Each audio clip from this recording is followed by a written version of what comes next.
Yo, what is everyone saying? Welcome back to episode 4 of the Total 90 podcast. Last week, I asked you, man, to send me all your hot takes, unpopular opinions, however controversial they are. And you man sent me like 100. Now, I can't lie, we're not going to chat about all of them. So I've picked out 10 or 11 of the most interesting ones. And we're going to, I guess, discuss and decide whether we agree, disagree, strongly disagree with all you man statements. Now, obviously, you man know it's always an unbiased thing around here. So we've got a panel to reflect that. And first up, he's finally back from all his shoots in Miami with Guild and Subway and what else, Samsung and all these other brands and whatnot. I'm just a house. It's Thomas, aka TN25. How are you, sir? What's good, man? How are we? I can't lie, man. I'm happy to be back, man. I'm happy to get the call up again. So it's an honor to be back. Of course. Now, we're definitely going to be seeing a lot more from you. Obviously, the streets weren't too happy about the whole Cruyff thing, but we've forgiven him inside. So please don't be too angry about that one. All right. Up next, we have a man, like I said, it's unbiased thing. So we have a man that speaks for the top half and the bottom half of the Prem. We got Manchester United and Aston Villa super fan. Hey, relax. Maverick plays. Relax. AKA Aaron, what's good, fam? Villa are not that low, broski. All right, top half, bottom half. What are we doing here? But I feel like I do speak for everyone. You know, I try to anyway. Let's see how that goes. No worries. And lastly, just to ensure that you guys don't say we are Premier League merchants and whatnot, we have the global football connoisseur. He will watch Libertadores. He will watch all of these other leagues. Is our good friend making his third appearance in a row. Furhat 2K. What's good, brother? Yeah, I'm good. I'm interested to see these opinions. I've not seen any of them, and I'm really interested. And I hope there's a Bundesliga one in there as well. We shall see. I know what's there already now. I'm sure we're going to disagree on a lot of things. So let me not waste too much time. Just real quickly, though, obviously, you man that are watching on YouTube, if you aren't aware, we are on Spotify. So go open that one, leave it on a little bit, give us a little 5-star review. And vice versa, if somehow someone's watching it on Spotify on the way to work or Tesco or something, and you want to see our wonderful faces and Yaz's fantastic graphics, roll through to YouTube. Now, boom, I'm just not going to waste any time. Let's go straight into it. Let me know in the comments as well. Put like number 1 to 11, I guess, and write agree, disagree. Statement number 1 from Samuel 3694451. I don't know what kind of burner account this. I don't know why he's shy in that, but fair enough. He says, no Premier League legend would make it into an all-time La Liga 11. What? No Premier League legend would make it into an all-time La Liga 11. Who would like to... That's cap. Okay, go ahead, Thomas. Why do you think that's cap? Okay, so we're talking no Premier League legend. Yeah, he says no all-time legend from the Prem would get in. Thierry Henry. You can't sit there and tell me... You can't sit there and tell me... You got to think, okay, who's up front for the all-time thing? Because if you're going to put guys like Raul in there, then it's a no. Only person that I see up front that's going to be like, okay, cool, is Messi. Eto'o is in for a shot, but even then, TT, I can't like slightly gets in ahead of Eto'o. All right, let's see what Mavis to say. Drop me some names. I can't lie. Luis Suarez slightly goes in over Thierry and striker. I cannot lie. Don't joke with that one. You know what I would say? I'll tell you why I strongly disagree already. You can argue for the Henry stuff, and that obviously me and Thomas are Arsenal fans, so we got a little bit of bias there. So if you want to say Messi, Ronaldo, and then Suarez, or if you want to squeeze Real Madrid R9, that's fine. I'm saying goalkeeper straight away. I'm saying either Schmeichel or Cech gets in over Casillas. Or even Van der Sar's in for a shot. You can make space alongside Xavi, Iniesta, whoever. You can slide a little Vieira in there. They could do with somebody like that. Personally, I think they're overlooking a position here. Left back. I think Ashley Cole goes in there personally. Yeah. Over any La Liga left back. Over Marcelo. I think as a defense, like, don't get me wrong, I think it comes in what type of fullback you prefer, the attacking in Marcelo or the defender in Ashley Cole, because I think if you're going an all-time great, I think Ashley Cole's a better defender by a mile. It's difficult because I can't lie, the way that Samuel asked that question is very smart in my opinion. because I feel like on every, like literally almost every position you could argue, but you don't have like a clear fact. Yeah. You're not like yeah, this player definitely sure. goes in over him and stuff like that. Or like, for example, with Ronaldo, you could either argue his Madrid time or his Prem time even. So it's a bit hard. It's a bit hard to decide. I'll still go Madrid though for that one to be. Like, Yeah, I think of the course, front of line. course. If I don't want to be biased, then okay, the front line they can have that. They can have a couple midfielders, but goalkeeper. I don't know what it is, man. It's the defense. I can't lie. Yeah, Like to be fair, centre backs. Left back, you can argue.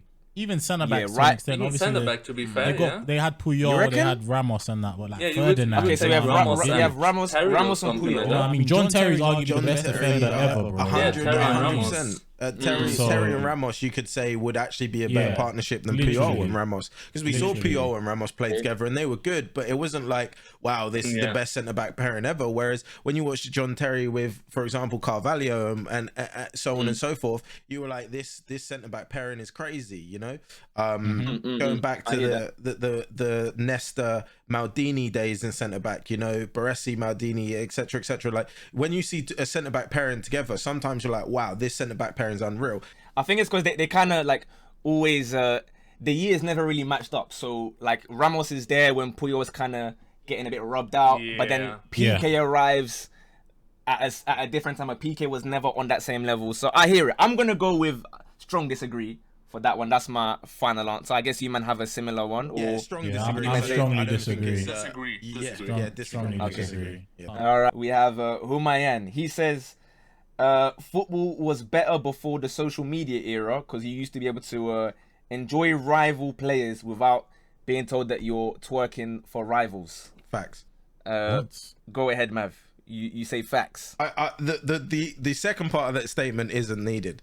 That part doesn't make sense. I don't care if it's for rival teams or not, but if you stop that sentence at football was better before social media, I would say that's 100% true. Like exactly like that. Like I know like the way he worded it is incorrect, but I know there's guys out there who are United fans. They watch Phil Foden, then they try and make out that he's overrated.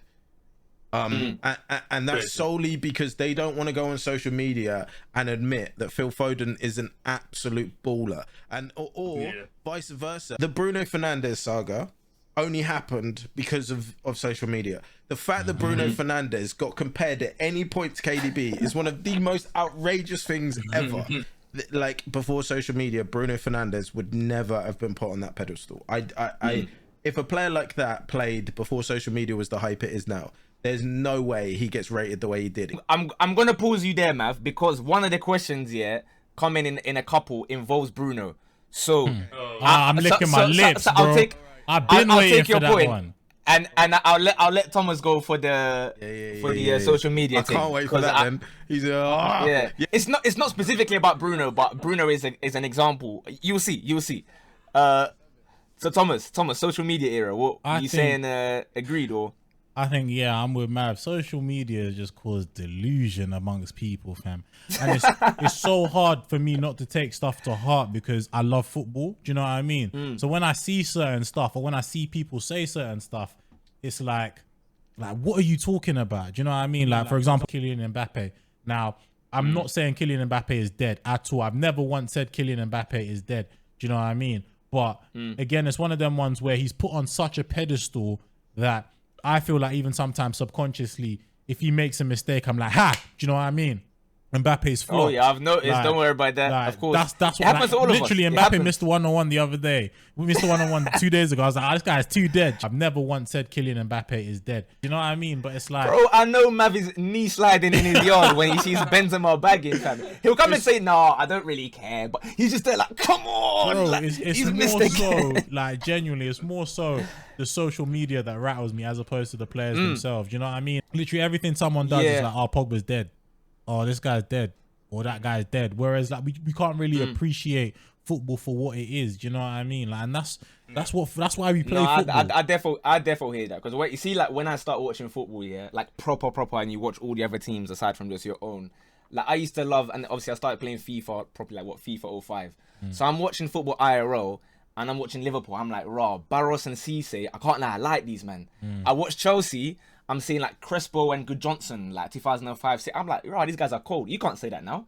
Nope. And now what Thomas said about when he watches Mbappe, yeah, no matter what anyone says, everyone has it within themselves, especially when it's something that you've put out an opinion on social media, right? Let's say you've said something last year. Even if it's to the detriment of your own team, people would be like, oh, look, there we go. I was right. You see, I told you guys. It's everyone on the internet trying to be like, yep, I told you. Like, I'm guilty of it. Everyone here is guilty of it. They push things for their agenda. I like social media because obviously it gives a sense of like everyone's kind of watching together, and that it's kind of good vibes when it's like a crazy UCL night. I enjoy just scrolling through Twitter and stuff. But seeing how reactionary everyone is, people so badly want to be right in their opinions that they'll happily see themselves fail. If a player that you've said is a bit meaty starts scoring, you have to find a way to downplay it. It's all just what you said reminded me, and it's away from Bruno Fernandes, but like, can we deep the fact that we have a world where we have Cristiano Ronaldo and Messi, and because of social media, some people try to make out that Ronaldo is bad. Yeah, literally. Both of them together, this Penaldo, Messi, let it go, man. There's not one without the other. I can tweet, Ronaldo's the GOAT. What a hat trick. But Messi did 3 assists in Ligue 1. Like, do you know what I mean? Like, where's the correlate? Why they got to compare? Yeah. Okay, actually, Furhat, you are like a little bit younger than us, obviously. Yeah. So I guess what is your perspective on this one? Watching football before, I guess, you're active on social media too tough. Has it made much of a difference? I actually have an interesting one for that one. I feel like one, for example, negative effect we have from social media is that everyone, like every footballer, is literally being judged by everything they do. Like literally every single thing. Nice. Like there's gonna be people who genuinely, and I personally don't like doing that watch their team play, but they also have Twitter open and write about everything that 100%. happens. Like every 100%. 2-3 minutes. And then my second thing, I actually really like Klopp. I really like the Liverpool team, but their fans are horrendous. Every opinion. If I see a bad opinion on social media, I check their bio and it says LFC every time. LFC, you never walk alone, all this, man. I really like this Liverpool team, but the fans make it hard for me to see them success. It's always, Like, that's always also a thing. running them Good out, point. man. Good point. So I guess we all agree in that sense. Yeah. This one should be very interesting. From Young Dan, one of Mav's good friends. It says, all things considered, Paul Pogba is one of the worst United signings ever. Get out of here, man. Get out of it, man. Like that. By the way, the last point we just spoke on is come up literally instantly after. Instantly after. Like that is just so. I ordered it like that on purpose, by the way. I ordered it in that way intentionally. My head is so hot. That's so. It's just so wrong. It's just so wrong. Again, turn around and Furhat kind of said it. You know, you'll go back to the Real Madrid days and watch Real Madrid week in, week out, and guys will laud up Zidane, rightfully so, for his big games. But there were also games where, and not on Pogba's level, don't get me wrong, there were also games he would go missing. People do realise this. In a whole season, there were games where Zidane didn't do much. It's a team sport, you know? But if you're playing in that Man United team right now, how could you look good? Like, I don't get how you could. If you went and put Paul Pogba in City's team, he would look 10 times better. If you went and put him in Liverpool's team, he'd look 10 times better. So in this current market, to say he is the worst signing United have had, when they've bought players Dan James, right? And players like that, you know, we've got Fred, who, let's not get it twisted. They made profit off James though now, didn't they? Yeah. How much did they get Dan James for? Yeah, but still, like, it's one of those that, like, profit aside, it doesn't matter how much profit they made off for him. He did nothing for the team, so like it was money wasted in some way or not, you know. And I don't know. I can't get on board with that. It's just outrageous to say. Well, I'll play devil's advocate. Right, United Academy player Paul Pogba. Let go for free. Yep. Comes back for 80, 90, 100 M's, whatever you want to call it, to improve Manchester United. 3, 4, 5 seasons later, after spending 30 M's on one guy, 25 M's on another guy. Well, how much was Fred? Like 50 M's or whatever. Yep. All to unlock Paul Labil Pogba. Are United in a better position today than they were at that point? For me, the answer is no. I'm not going to say he's like the worst ever. I don't think he is the worst signing ever. But you made a point about how if he went to Liverpool or City, it'll be different. This isn't City. This is United. So if you were to ask them realistically, if you can go back 5-6 years, would you go and slap that 80-90 million on Pogba with all the things that you've seen in the last 5 years? Would they do it? I can't lie. That money would probably go elsewhere. Now, yeah, but you could say that for any signing for any team where they haven't like scored 70 goals a season. Like we say, 3-4 games a year. People bring up he scored a header or 2 goals against Man City to stop them winning the league by 1 week. I don't think he's like Maguire level of bad. Of course, we know the talent Pogba has, but in hindsight, has it been a good signing? No. I know Thomas was more so agreeing with you, so I'll hear what Thomas has to say. I just think I think it's important to realize that obviously Paul Pogba's application of himself has been poor. He needs to look at himself in the mirror and realize that he's just not been good enough. That's just what I want to put out there. But that aside, let's not ignore that Pogba was very instrumental when Ibra was here, the time Ibra was here. Pogba's also been very instrumental in a lot of games, like the Manchester derby, where I think he came off the bench. I don't know if he came off the bench, but I remember him scoring 2 and he booted the ball in the air. Yeah, that's the game that we mentioned. Because that gassed me. But Pogba's been very, very influential. But if we're going to base it strictly off the question, if he's the worst player or one of the worst, no. No, because it says. Go on. He's one of the worst United signings. No, I don't agree. What the because there's been bare man that have signed and not been that had no impact at all. Do you know what I mean? Like there's been man like Manucho that had 1 good AFCON, nicked to move. There's been Bebe. I don't know where he came from, like Portugal and that. I don't know where he is now. So there's Bebe's kind of cold now, you know. I've heard he's all right. But he weren't good enough. Do you know what I mean? At the time, there's been Jemba, like Kleberson, Jemba, all these men that came and haven't had half the impact. But the price would be for a club like United. Like, okay, even still 80-90 is not crazy because United can do whatever they want, but you know, 5-10 mil here and there, these are affordable mistakes, we can call them, right? So if you're taking a risk on someone off of a good AFCON or whatever, it's a bit different. Now I can give you let's say like Di Maria, Falcao and stuff. That's like a howler. Di Maria pretended that his house got robbed just so he could leave Manchester. Maybe Memphis Depay, although again, these aren't in the same levels of finances. Now, if you look at a club like Chelsea, them men can make bare mistakes and just doesn't matter, right? They'll just sell them to China, 50, 60 M's to get their money back. But I think from a financial perspective, how many big signings for United have been worse than this? I can only really think of Maguire, 80 million as like a worse. Wan-Bissaka has been absolutely tragic. Maguire has been disgusting. You know, there's so many signings that United have made. Pogba was 22, 23, just came off a fantastic season at Juve, and he was the PFA Team of the Year at 22. Nah, I hear. We definitely hear that one. That one is nice. It's a valid point for sure. For some reason, people don't like Paul Pogba, and I don't know what he did to people. But for some reason, they do not like him. If it was anyone else putting in his performances, he would not get hate. They would not get the same hate he gets. It's to me, it's I can't lie. It's your fans that not all of the United fans, but it's the portion of United fans that hate him more than like. I don't think any non-United fan hates Pogba. I think most of us, it's just funny because again, the social media thing, we find it funny that people are spending bare money and then the player flops or whatever, right? Other clubs, they'll go and laugh at like Pepe 72 M's. It's funny for you, man, because like this person has flopped. Nobody hates Pepe. Nobody hates Pogba. Nobody but the United fans, there's therefore a bit of, maybe you can call it slight racism or I don't know what's going on there. Just an agenda thing, but, like genuinely, I feel like there's a lot of men that just follow the crowd. So as soon as someone's like, "Oh, Pogba's done this," bang. Okay, let's blame Pogba. Do you know what I mean? Like there's always someone to blame. I seen a tweet one time. I always reference it. It's a bit like what Ferhat was saying previously. My man had like a notebook and he had like his feet up. He's got a picture of it. It's a notebook, his feet up, and the TV screen. and it says on the little note, Pogba mistakes.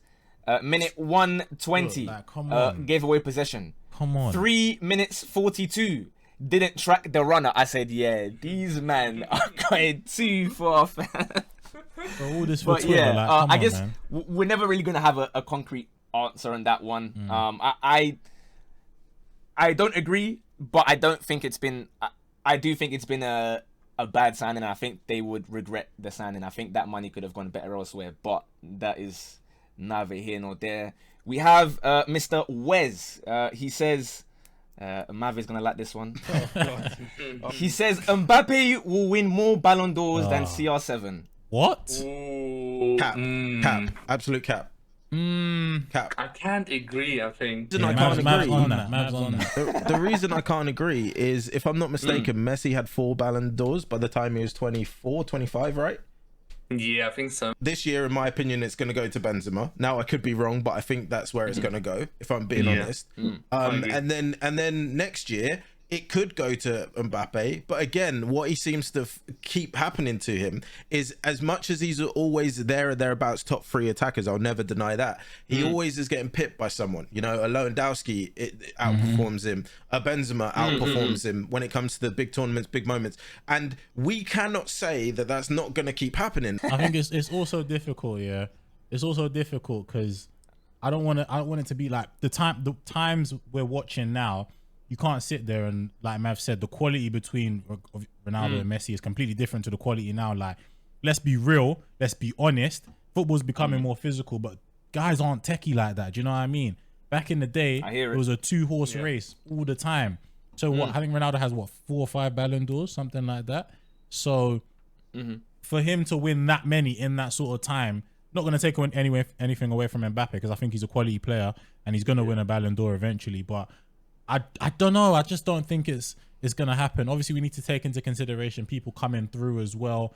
And like obviously World Cups, UCLs and all that stuff is going to make a difference. So like Haaland is could turn up. Vinny Jr. is doing his thing as well. So you never know. He could go from strength to strength moving forward as well. So anything's possible, but I don't know. I don't see it. I don't see it. I got to agree as well with the old against new kind of thing, because I feel like if you really are like honest to yourself, some of the Ballon d'Ors that Ronaldo and Messi won, you know, there was a lot of controversy with them, right? Like people saying this person should have won it because he won the treble with Inter, for example, the same year, etc., etc. And I feel like the Ballon d'Or is kind of being a bit inconsistent with how they rate players. They don't always go with goals and assists, 100%. For example, 100%. Which Mbappe will probably top most times, at least, in the next coming years. So I think it will probably switch too much around for Mbappe to win more than Ronaldo.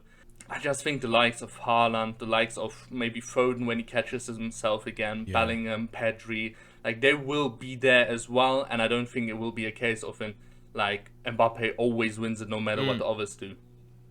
Yeah, no, I think I'm hearing all you man statements, definitely, because one thing now that we can notice here, obviously for the last 12, 15 years, let's say roughly, it's been literally 2-horse every time. It's either Messi wins or Ronaldo wins. We know what's happening. No one's even close. Now what we're seeing is more of like a power vacuum. Like for a few months, you're thinking, right, Benzema's the top guy, then Mbappe's the top guy, then Salah has his spell where he's the top guy. So we can't really tell exactly what's going to happen 2 years from now, 3 years from now. Transfers might happen. Like, we thought that, okay, eventually Messi, Ronaldo are going to stop, and now Neymar's going to come and bag all his Ballon d'Ors. Yeah. This guy's 30 now, and he's got 0.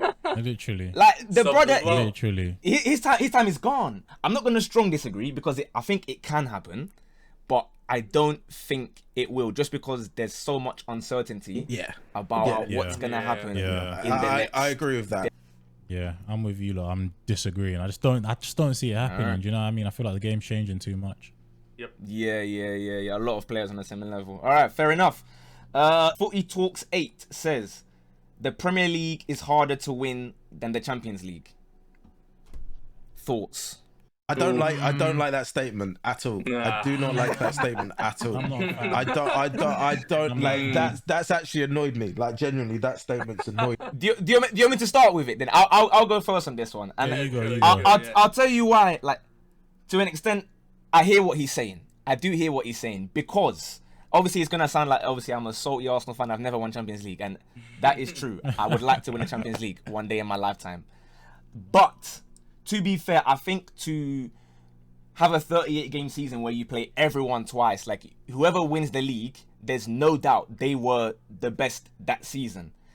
Champions League for me requires a lot of luck. Now, obviously, you still have to be a good team. You can't just be like a complete bozo and win Champions League. I'm not saying that, but it's a luck of the draw. You might get like an easy run to the final, and then on the day you perform. You're playing 6 group games, and then another 7 games afterwards. You see a lot of teams that maybe, for example, Chelsea's, again, I know I'm going to sound salty, but Chelsea were never the best team in Europe for either of their wins. So I do slightly agree with what he's saying. I do slightly agree with what Footy Talks is saying, I'll be honest. I agree with it fully, but I also fully disagree with it. And the reason why is I think that statement could be made of any league format versus the UCL. Because exactly like you stated, whether people want to admit it or not, Champions League requires, like you said, luck and things that are out of your control. All banter aside, the Middlesbrough game against Man United, were they the better team, and are they a better team than Man United? No. As bad as Man United are right now, and as banter as that club is, they were not the better team on the day, but things went against Man United, a basketball level handball that put Middlesbrough through, and they went on to the next round. So yeah, that's what I don't know. It's true, but also not true, because it's like how can you compare the two? You know, it's literally like comparing apples and oranges. Like they're completely different things. Yeah, fair enough. I'd have to agree with Mav. I think in this case, I would, I guess, agree. I also don't agree, but I agree in the sense that when you're playing for the league, it's like a mental. It's more of a mental battle as opposed to a UCL game. Do you know what I mean? Like with a UCL game, I could be like, boom, I'm about to go play Villarreal in the semi-final of the Champions League. I'm already like, you don't need to pump me up for that. Do you know what I mean? Motivate anyone for that one. Yeah, like, you literally. Whereas with the league, it's like, okay, cool. We're going to play, I don't know, Burnley away. I don't want to say it doesn't matter, because obviously it's in the back of your mind and you want to perform your best, but you need to psych yourself up a little bit more as a player and as a coach. Like, I'm sure Pep has to, give motivation to his players to go and play against Burnley away, more so than, if you're playing against, I don't know, Atletico Madrid that they just played, for example. So I feel like the mental battle to get through 38 games is a little bit of a no-brainer, but then at the same time, you can't undermine the fact that, like Mav said, Benfica could come and hit you up for 4. Like, who the hell saw Benfica being in the quarterfinals? You know what I mean? We got Villarreal just knocked out Juve, knocked out Bayern. Bayern, like, what, the defending champions? Like, defending champions prior to Chelsea. But yeah. So like, anything can happen in competition. So I can't really agree nor disagree. But I guess in this sense, obviously the mental side of it is going to be harder in the league. I think I agree with the statement. From what I've seen always in the Premier League, it felt like to me that you have to be way more disciplined to win the league.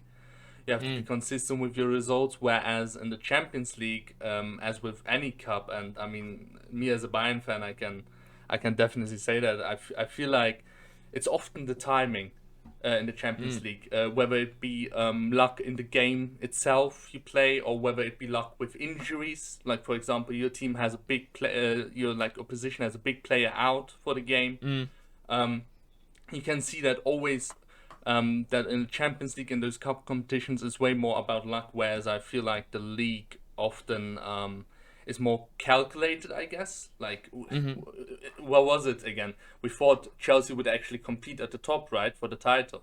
Whereas, like, after time you saw a few guys said United actually when they signed Ronaldo. I didn't think Chelsea were ever going to challenge. No, I didn't think they would win it, but I was like, people did. A lot of guys did. A lot of because of Lukaku and then Liverpool and City showed how consistent they are at just going through teams. It's hard to say. Like, I slightly agree. I would say different circumstances. I'm saying the same thing. I would go slightly agree. Fair enough. Decent statement though. But yeah, we have to, I guess, refine it. Right, from Armando B18, he says, and this one, it's a bit vague, but I guess we'll get into it. Serie A is the second best league behind the Prem. Cap. Move on. Next. All right. I don't want to hear. No, I want to hear the thoughts. I want to hear the thoughts. I want to hear. Absolutely. I want to hear. Oh, I can't agree, man. You feel free. As you already know with me, I watch a lot of Serie A. Serie A is, in fact, I would say my most watched league even. And I just cannot agree with the fact that they're second. First of all, if you watch the games, a lot of times they're quite boring. Like if you may be someone who loves tactics, Serie A is just perfect for you. But if you actually want to, watch thrilling games, sometimes or most times it gets kind of boring. I'll be honest. Like I turn off at halftime or something like that. Also, if you look at the Serie A teams in like European competitions, in Europe, them men are not where active are they? at all. Where are they? Not there. The only team that is remaining, I think, is Roma in the Conference League. And let's be honest, the opponents in the Conference League, they struggled with Bodo Glimt in the first leg. Okay, they swept them aside in the second one, but they struggled with them. And all the other teams, they're already gone. Like Milan didn't even stand a chance in the group stages. And they're fighting for the top. I would put La Liga over it, even though La Liga is so boring to watch. But they always do it in Europe. I hear that. I would probably put Serie A at like a comfortable third. But to put La Liga under Serie A is outrageous for me. Thomas, you watch bare of these highlights every Monday morning. Like, I don't obviously watch the full games, but I watch enough. I feel like I've watched enough over the last year or two to get a complete understanding of how Serie A works in comparison to the Liga. And I think the first thing I need to say is that just because the league is more competitive in the sense that more teams are fighting for the top, that doesn't make it a better league. I think that's what we need to point out, because I think Milan, AC Milan, Inter Milan, and Napoli are all like fighting for the top, and another team maybe. So I think that's where it's getting like misconstrued that Serie A is a better league, because City and Liverpool are running away with it, and Real Madrid are like 15 points clear. And like, I'm not disrespecting Serie A, but one thing I've noticed that the tempo is way too slow. Yeah. Like in comparison to Premier League, in comparison to even La Liga, like teams like Real Betis move the ball. Do you know what I mean? Whereas like when you look at like Udinese or Fiorentina or those sort of teams, it's just really, really slow. I stand by everything Ferhat says. I do not know what Serie A game you've ever watched to believe that opinion. I don't know what Serie A player you've watched to believe that opinion. I mean, I called it at the start of the season, and this is from, again, I do randomly watch. I watch the Prem majority. Every now and then I watch Ligue 1 because it's on BT Sport, and I'm stubborn and I pay £25 a month. I called it from day one when all Chelsea fans were gassed about Lukaku, and you may even remember the tweets. And I said Tammy Abraham going one way and Lukaku going the other was the most pointless deal I've ever heard of in my life. I can confirm you did indeed say that. Because Tammy Abraham, as much as people might disrespect him, is able to pull 15 goals in the Prem. He has done multiple times now, not starting every game. And I said Lukaku doesn't get more than 15. At maximum, he gets 20. So for 100 M's, is that worth it? An extra 5 goals? I thought no, because Serie A, no disrespect to it, is so slow paced. It's the reason Ibrahimovic can still run. Literally. He's performing better. Bro, Giroud is still bagging, fam. No, because see with me, so I would say, like, again, I agree with what all you men are saying for this one. I think we're all on the same page for this specific one, because going to what Thomas said, they have like a lot of teams that are on a similar level, but like Sunday League might have similar level teams to each other. It doesn't mean it's like it's a great league. Do you know what I mean? All they have for them right now is, I guess, a competitive league, and maybe they've got a lot of young forwards and midfielders that people like to snap up. In terms of young talents, okay, they're there. Fun every now and then to watch like a Milan derby or whatever, or someone playing Juve, because every win, every point, the positions will be swapping first, second, third, and fourth. But that's about it. I can't say they're second just because the teams are equally as meaty as each other. Yeah. From a SB Asna, fair enough. He says Trent is class, but he would never hack it in midfield. Obviously, everyone's been saying, like, he should play midfield for England and blah, blah, blah, blah, blah, blah, blah. Do you, man, think Trent could hack it in midfield? Because I know my thoughts already, but I'll let someone else go first for this one. Yes and no. It really depends on the play style of the team in terms of like what they're requiring from midfield. Because I mean, for me, I see a lot of people saying Alexander Trent gives the ball away the most or close to the most in the Prem. If anyone uses that as a stat, that tells me they haven't watched him play football. The reason being is that if you compare him, for example, to Bruno Fernandes, who also gives the ball away a lot, Bruno Fernandes gives the ball away in the middle of the park when an attack has just transitioned, it's turning over, the defenders just want it, they pass it to Bruno, he boots it, it doesn't necessarily go somewhere, plays turn straight over. When Trent is losing the ball, more time he is deep in the final third of the opponent's team and he's putting it into the box, where that loss of possession is because the defenders headed the ball away or it's gone into a good area but no one was able to make the. Now if he was a wide midfielder like Beckham was, who's not you wouldn't call him a winger, you would call him a wide midfielder, a wide playmaker. If he played that type of midfield role, he can do it. But as a straight out centre mid, I'm not sure. Yeah, for me, what I would say is, I can't lie, I'm agreeing with this brother that he said he wouldn't hack it in midfield. Only because, like, unless he's saying for England against, like, Andorra and these, man, fine. Like, I can play centre mid and it's going to be all right. But in general, in the Premier League, I just think his qualities don't suit playing centre mid. Like, if you're going to be playing in midfield and you're saying picking the ball off of CBs and that, you got to be having, like, I guess, your back against playing and turning around, being press resistant. I've never seen him properly beat a press like that. I've not seen him as really a dribbler. More often than not, he picks up the ball in a lot of space because he's bombing forward, and obviously their fullbacks are occupied by Mo Salah already, for example, and he's able to just swing crosses in non-stop, and he's very good at it. He's elite at it. In fact, he's the best right back in the league right now, and I think by quite a margin. But to say that just because he's good at passing, he can play midfield now, I don't know about that. I think it would actually be chaos watching my man play centre mid in a serious game. Like, that's the caveat. In a proper game, I'm not having that guy play centre mid and try and turn around and then try and make runs forward. No, thank you. I think it's one of them. It's one of them ones where people that fully do think he can play midfield are either overestimating. Let me not say overestimating, but overestimating Trent, or they're underestimating the difficulty it is to play midfield. Do you know what I mean? Because you can't. Midfield isn't just about picking up the ball and spraying the passes, you know.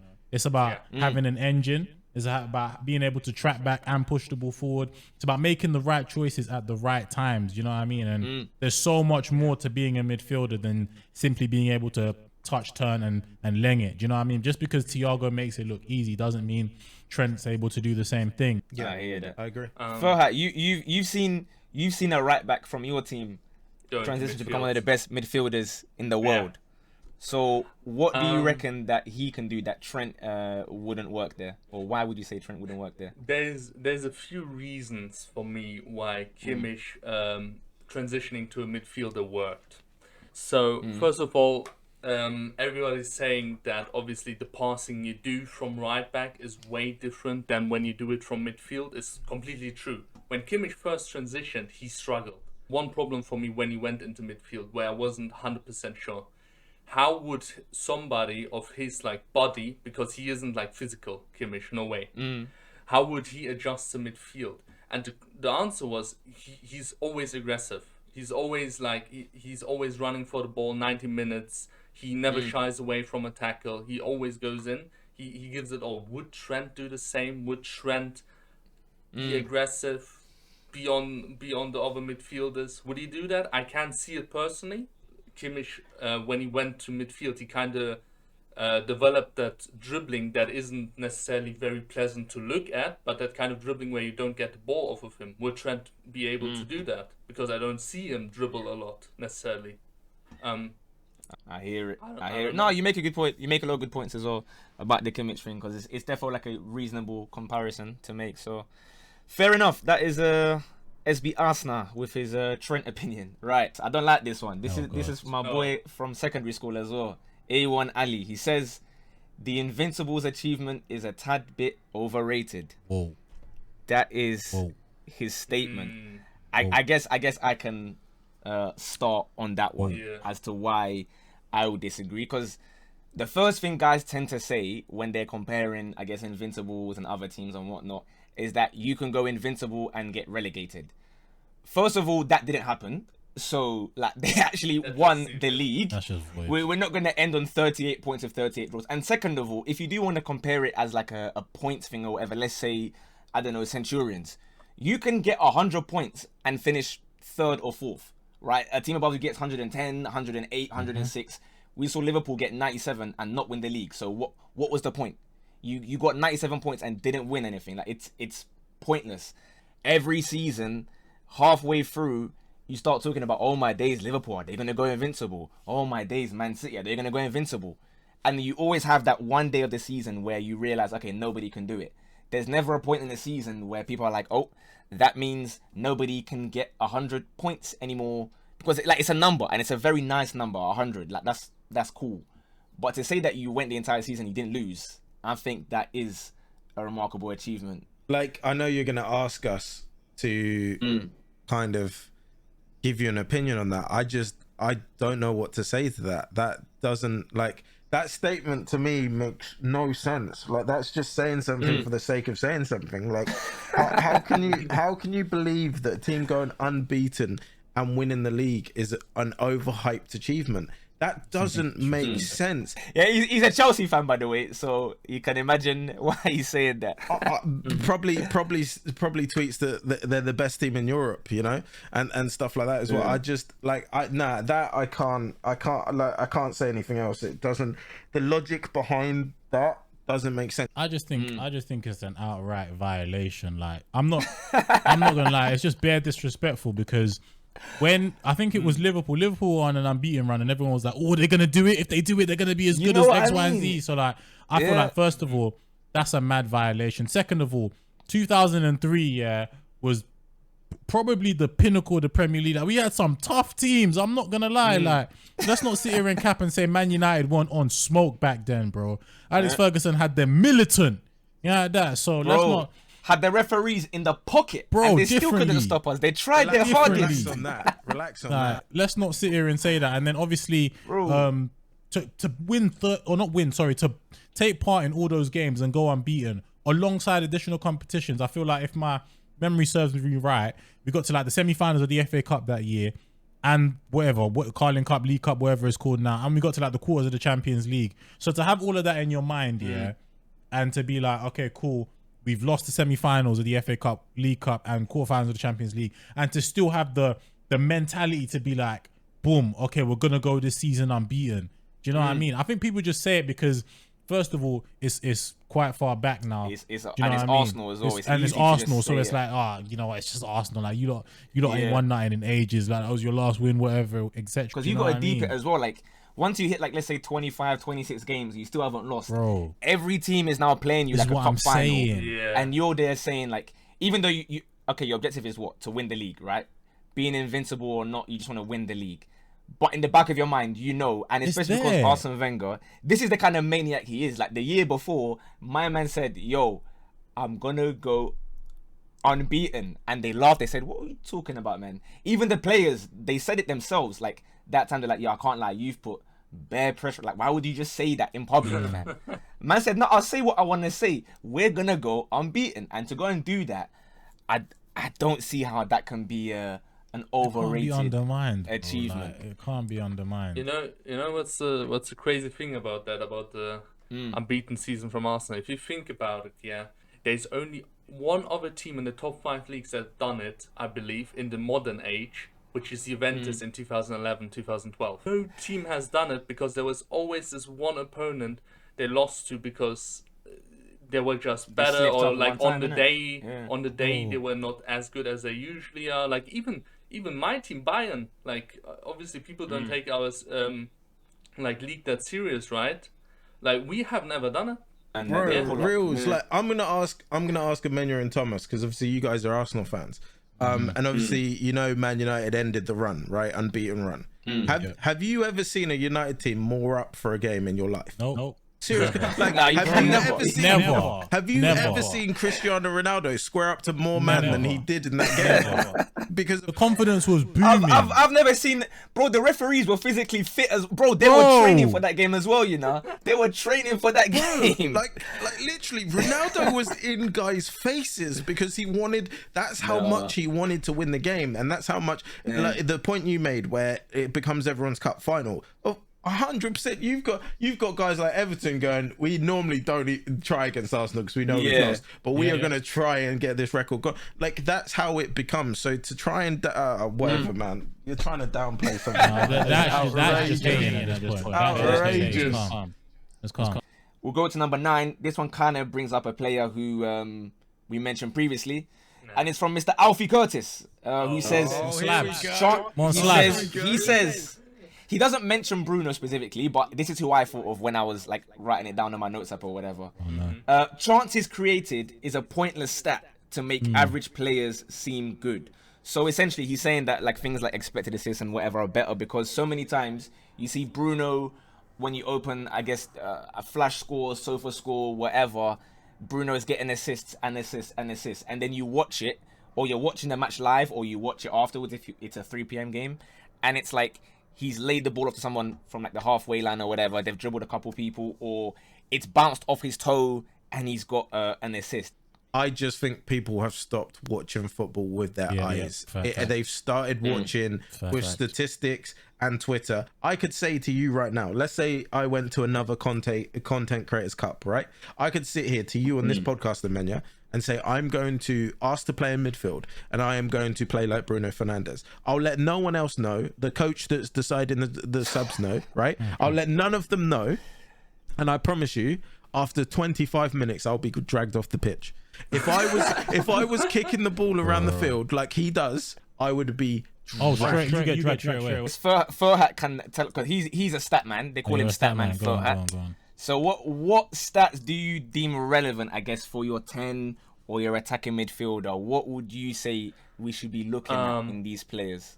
The thing is, what Alfie said is completely correct. If you only take like chances created, big chances created, if you only take that, you're not gonna see the full picture.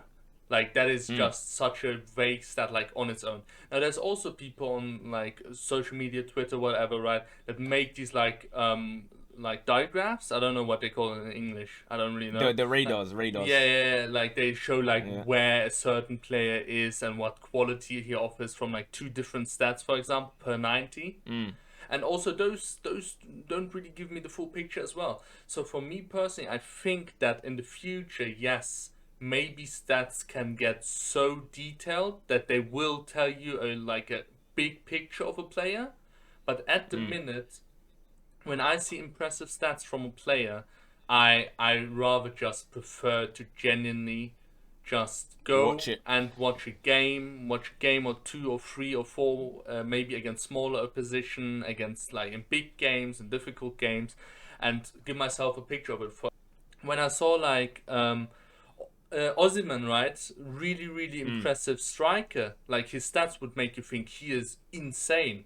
But when I turn on a game, you can see still a lot of flaws he has that like. Hey, don't scare me, fam. I want him at Arsenal, bro. Don't scare me, man. A lot of flaws that can still be exposed when you watch games from Osimhen, or even when you watch Bruno, like in his youth games, even, right? You know those guys who post their youth games. Yeah. I seen the sporting ones. He played just like he does nowadays, like in his youth games.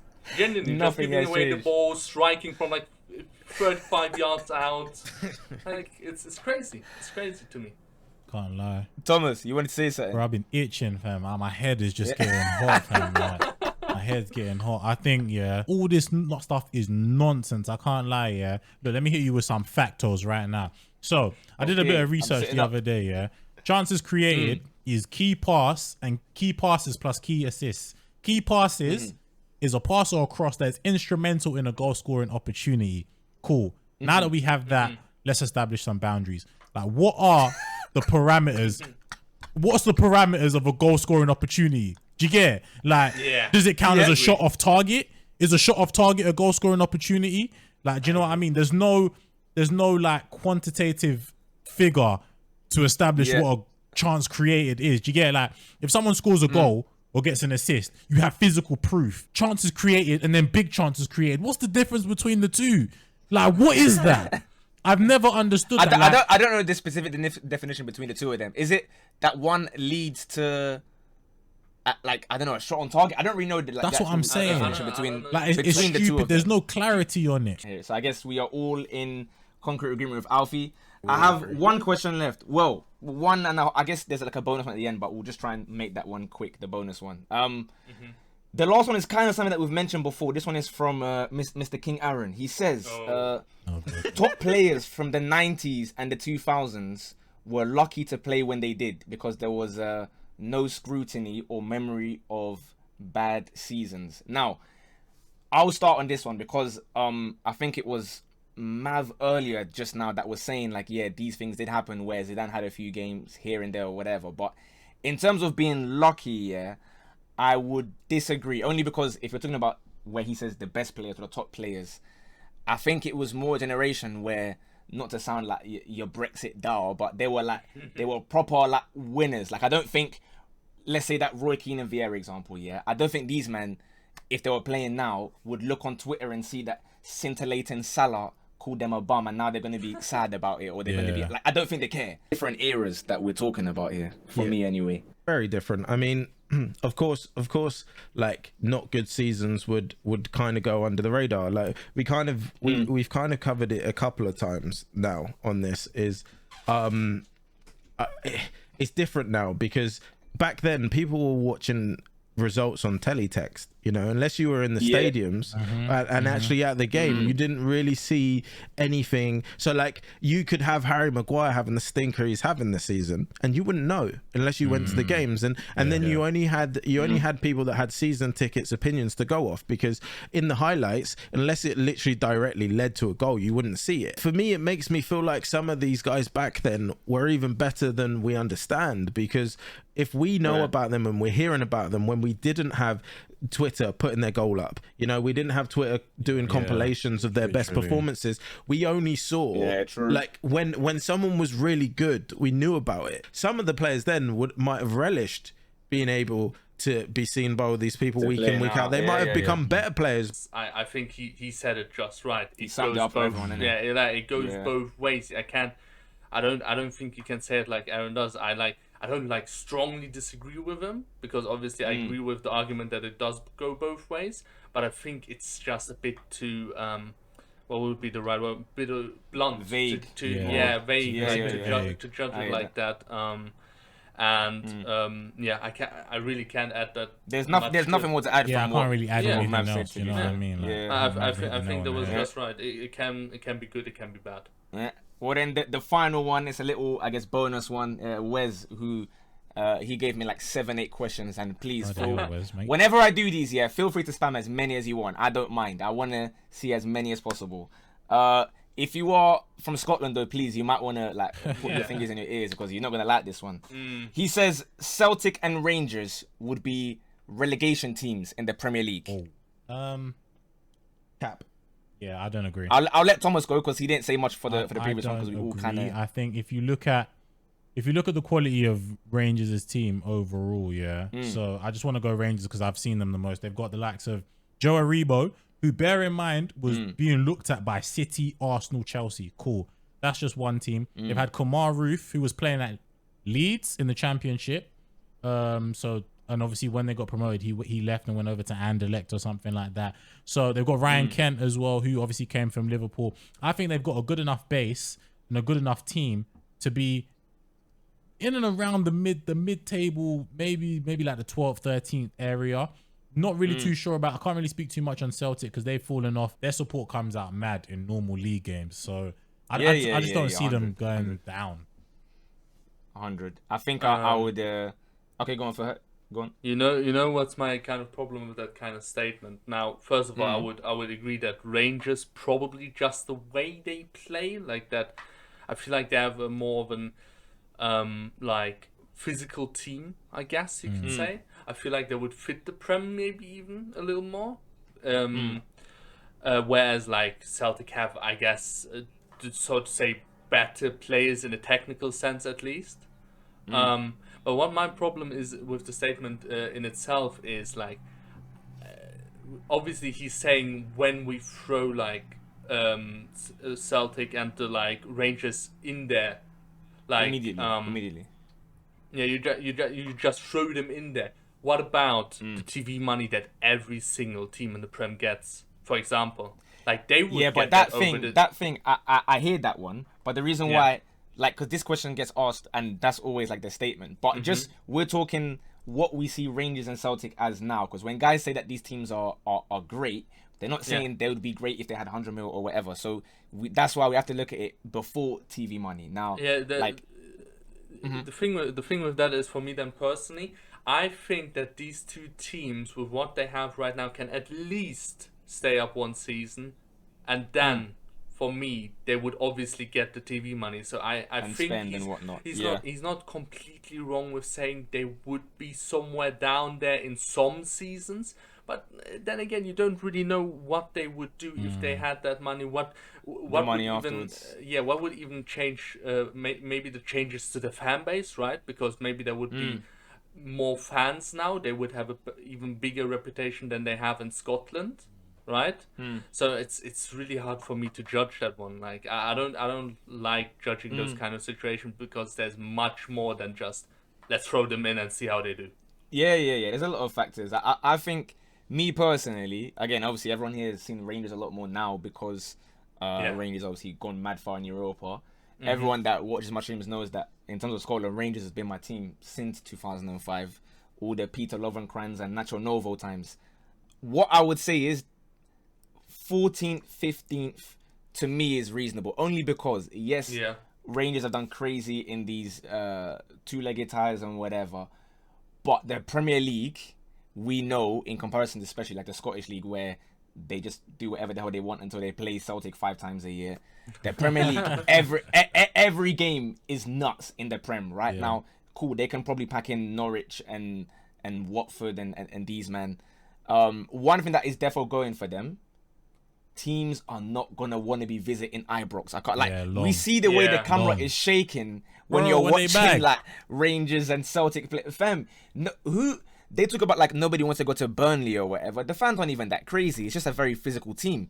You compare that to like Rangers, for example. Nobody wants to go there. So you are going to get, at least at home, a lot of points for me. Look at the Champions League nights that they've had there, you know, against some of the best teams in the world. Like Barcelona when they're at their best, you know, and teams like that, they didn't even want to go into those stadiums, you know. So that's a very good point, 100%. Like, I think you have to add in the effect that the Ibrox is like Anfield is on a Champions League night every week. Every week, not just for big. Them man are playing guys. They're putting 7 goals past, and the stadium is rocking, bro. Rocking. They're facing like Dunfermline and Inverness, Caledonian Thistle. Them man are and roaring, Hearts and them, man. Proper part time, yeah. and but the stadium's rocking, bro. I don't think you want to roll up in them ends, to be honest, and play them on. That's why I say like home games, they're gonna have like a mad, like home record might be like a 7th, 8th kind of if you look at like a home table only 7th, 8th. Like, I hear that. Away from home, maybe if you're playing like week in, week out against these tougher teams, are you gonna have the legs to? Obviously, it goes hand in hand, right? Like you've got to be. What Phil has said about Rangers being a lot more physical, these kind of things, like you put in a quick tackle, you put in a nice run, that's what gets the crowd going as well.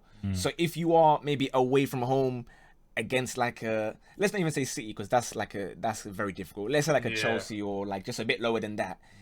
It might be hard to get guys putting in that 110% every single time. And so away from home, you might have a little run of 3-4 games where you don't pick up a point. But like Farhat said, within 2-3 years, TV money, who knows, like them man could be trying to compete with like those Leicester, Wolves kind of areas. But yeah, I think that's it. This has been a very long one. I'll definitely crop a little bit because I don't want these men to be sitting here forever. But I've enjoyed it anyway. I appreciate all the questions or the statements rather. I might do this maybe like once a month or something, just as like a little filler episode, because it's good to discuss and see people's point of view. Some of you lot had some howlers in these statements that I'm reading. I saw a couple guys put in Suarez over Arna. I'm not reading those ones. If your statement got ignored, either it was just shocking or I just didn't have space. So please don't be offended. Follow these man's socials. Furhat, Mav, Thomas, thank you for being on. This has been the longest one so far. Therefore, I feel like we could have taken it longer even, but I had to just speed it a little bit. So yeah, much love. Hopefully you man enjoyed the video. Like it, comment, blah blah blah blah, and I'll catch you man in a bit.